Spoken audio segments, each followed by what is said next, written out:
Kumusta mga kaboxing? This is Boy Kalawang TV. So nakapili na nga po na makakalaban itong si current WBC World Lightweight Champion Shakur Stevenson. At ito nga po ay ang British undefeated boxer na si Josh Padley na may kartadang 15 wins no losses with 4 knockout.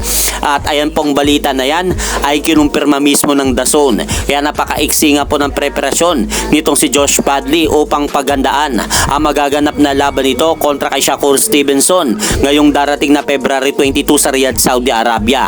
Dahil 2 araw na lang nitong aaralin ang galaw ng kanyang kalaban. Kaya napakahirap nga po para kay Josh Padley na makuha nito ang panalo kay Shakur Stevenson. Pero malay po natin mga idol, ito pa lang si Josh Padley ang magbibigay ng unang talo kay Shakur Stevenson sa buong professional boxing career nito. At sa kabilang banda naman nagkaharap na po sila Arthur Beterbiev at Dimitri Bivol kahapon sa bansang Riyadh, Saudi Arabia para sa kanilang magaganap na pangalawang pagtotoo sa ibabaw ng lona.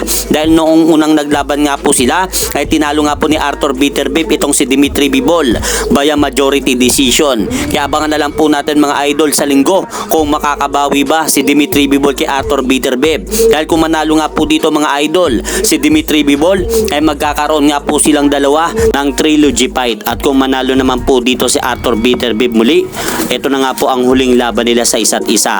At sa kasamaang balita naman po mga idol, nadisgrasya nga po kahapon sa pagmamaneho ng motorsiklo itong si Marcos El Chino Maidana sa kanilang bansa sa Santa Fe, Argentina matapos nga pong sumalpok ang kanyang minamanehong motorsiklo sa isang sasakyan at mukhang nagkaroon nga po ng serious injury itong former world champion. Dahil kung titignan po natin sa video na inilabas ng World Boxing News, makikita po natin dito mga idol na nakahiga nga po itong si Marcos Maidana sa damuhan malapit sa kanyang sasakyan na motorsiklo. At hanggang dito na lang po muna ang aking update sa mga aganapan sa mundo ng boxing. At syempre mga idol, huwag nyo rin pong kalimutan, pakisuportahan nyo naman po muna ang ating munting channel. Maraming salamat po.